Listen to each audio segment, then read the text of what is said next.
நீதி எங்க இருக்கு? நீதித்துறை. சரி, அதனால நீதித்துறையை பற்றி கடுமையான விமர்சனங்கள் இருக்கு. நம்ம அப்பப்போ இந்த இதை சுட்டிக்காட்டி இருக்கிறோம், அந்த முரண்பாடுகளை சுட்டிக்காட்டி. அரசியல் ஆன்மீகம் தான், ஆன்மீக அரசியல் தான். ஆன்மீகமும் அரசியலினுடைய ஒரு வடிவம். Spirituality is different from religion. அதை நம்ம புரிஞ்சுக்கணும். அரசியல் பேசக்கூடாது அப்படின்னா எது எது எது வரைக்கும் பேசினா அரசியல்? இந்த அரசியல் படுத்துறாங்க, அரசியலுக்காக பண்ணிருக்காங்க. அரசியல் தாங்க இது. ஆன்மீகமே அரசியல் தான். அரசியல் இல்லாத ஆன்மீகம் எங்க இருக்குது சொல்லுங்க பார்ப்போம். இந்த பழனியில நடந்துச்சு ஒரு மாநாடு. அது வெறுமனே ஆன்மீகம் மட்டும்தானாமா? அதுல அரசியலே இல்லையாமா? இனிமேல் ஆன்மீகத்தை பத்தி எவன் பேசினாலும் அது அரசியல் தான் அப்படின்ற அந்த தெளிவு நமக்கு வந்துட்டாலே போதுங்க.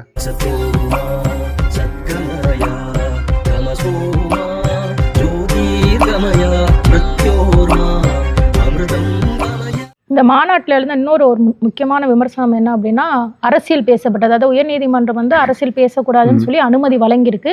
ஆனால் இங்கே அரசியல் தொடர்பாக ஒரு தீர்மானம் நிறைவேற்றப்பட்டு அரசியலும் பேசப்பட்டது அப்படிங்கிறது ஒரு விமர்சனமாக இல்லை. ஆமாம், இது ஒரு கூறுகட்டதனமான இதுங்க. இந்த அரசியல் பேசக்கூடாது அப்படின்னு சொல்லிட்டு நீங்கள் எப்படி அனுமதி கொடுக்குறீங்க? இந்த நீதிமன்றங்களை பற்றி நமக்கு கடுமையான விமர்சனங்கள் இருக்குது. நீதிமன்றங்களுடைய செயல்பாடுகள், இந்த நீதிபதிகள், நீதி அரசர்கள் எப்படி சொல்லணும், அது ஏதோ சொல்கிறாங்க. ஸோ அந்த அவங்களுடைய செயல்பாடு, அவங்களுடைய பிஹேவியர், அது எல்லாத்தையும் பற்றியுமே நம்ம விமர்சனத்துக்கு உள்ளாக்கணும்னு தான் நான் நினைக்கிறேன். இது என்னது, அதுக்கு நீதிமன்ற அவமதிப்பு வந்துடும் அப்படின்றதுனால அதை காட்டியே, அதை பூச்சாண்டி காட்டிக்கிட்டே கண்டதையும் பேசுறது நீதிபதிகள். இது எல்லா விஷயமும் அவங்களுக்கு எப்படிங்க தெரியும்? அப்புறம் இன்னொன்று என்னென்னா, இங்கே ஒன்று சொல்கிறாங்க, அதுக்கப்புறம் மேலே வசதி இருக்கிறவங்க மேலே போய் அது அப்பீலுக்கு போனால் அங்கே போய் அதை உள்டாவை பண்ணி விட்றாங்க. இதுக்கு ஸ்டே பண்ணுறேன்றான், அதுக்கு ஸ்டே பண்ணுறேன்றாங்க. ஒன்றுமே புரிய மாட்டேங்குது, தலகாலே புரியலைங்க. இது என்ன தான் நடக்குது? நீதி எங்கே இருக்குது? நீதித்துறை. சரி, அதனால் நீதித்துறையை பற்றி கடுமையான விமர்சனங்கள் இருக்குது. நம்ம அப்பப்போ இந்த இதை சுட்டிக்காட்டி இருக்கிறோம், அந்த முரண்பாடுகளை சுட்டிக்காட்டி இருக்கிறோம். இதை பற்றி நீ வருங்காலத்தில் விரிவாகவே நம்ம ஒரு சீரீஸ் ஆஃப் வீடியோஸ் நம்ம போட்டு ஆகணும். மக்களுக்கு அதை பற்றி எடுத்து சொல்ல வேண்டிய தேவை இருக்கு. இப்போ இந்த இதவே எடுத்துக்கங்க. இந்த ஆன்மீகம் அரசியல் அப்படின்றத நீங்க எப்படி எங்க கோடு போட்டு பிரிக்கிறீங்க? இந்த அரசியலும் ஆன்மீகமும் இணைஞ்சு போகக்கூடியதாகத்தான் இருந்திருக்கு.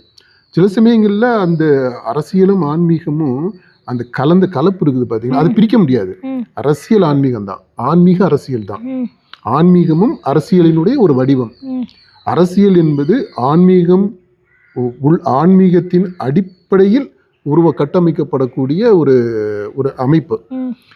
அது ஆன்மீகம் சொன்ன உடனே நீங்க உடனே சாமியை, கடவுளை கொண்டு வரணுன்ற அவசியம் கிடையாது. Spirituality is different from religion. அதை நம்ம புரிஞ்சுக்கணும். இப்போ அந்த மாதிரி இருக்கும்போது அரசியல் பேசக்கூடாது அப்படின்னா எது வரைக்கும் பேசினா அரசியல்? இப்போ இந்து முன்னணி அந்த காணொலி போட்டாங்க. அதில் அவங்க தோற்றத்தை பற்றி இந்து முன்னணி ஆர்கனைஸ் பண்ணும்போது நாங்கள் எப்போ உருவானோம், எதுக்காக இந்த இதை ஆரம்பித்தோம் அப்படின்றத சொல்லணுமா சொல்ல வேண்டாமா?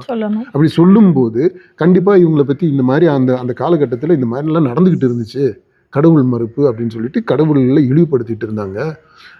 அதனால நம்ம மதத்தினுடைய கடவுளுடைய கௌரவத்தை காப்பாற்றுறதுக்கு அதுக்காகவே ஒரு அமைப்பு தேவைப்பட்டது அப்படின்னு அப்படி சொல்லும்போது இது அரசியல் இல்லையா? அரசியல் தான். ஆனால் இதை பற்றி எப்படி நான் அங்கே பேசாமல் இருக்க முடியும்? நான் தானே நடத்துகிறேன்.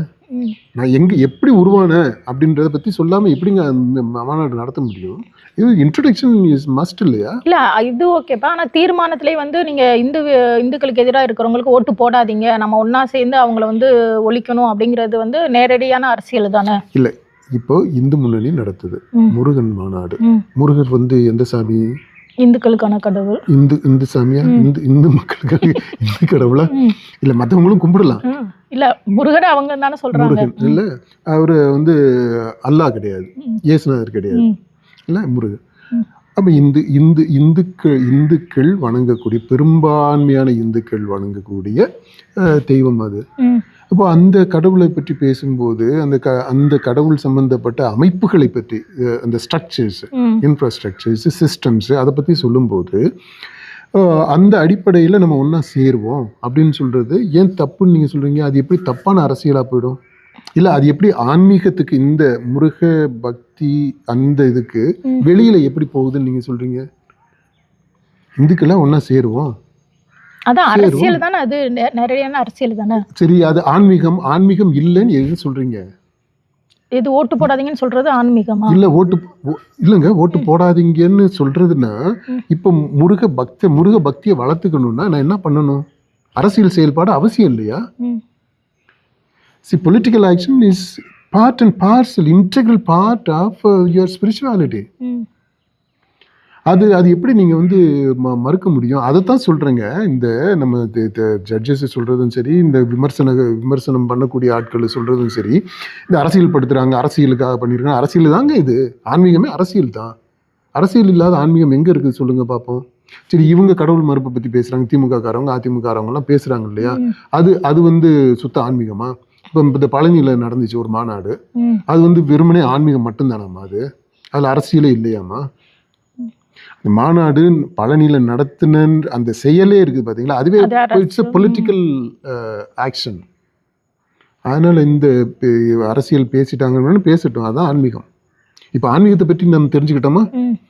அரசியல் இல்லாத ஆன்மீகம் இல்லை அப்படின்ற விஷயம் மக்களுக்கு போய் சேர்ந்தாலே போதுங்க. அப்போ இனிமேல் ஆன்மீகத்தை பற்றி எவன் பேசினாலும் அது அரசியல் தான் அப்படின்ற அந்த தெளிவு நமக்கு வந்துட்டாலே போதுங்க.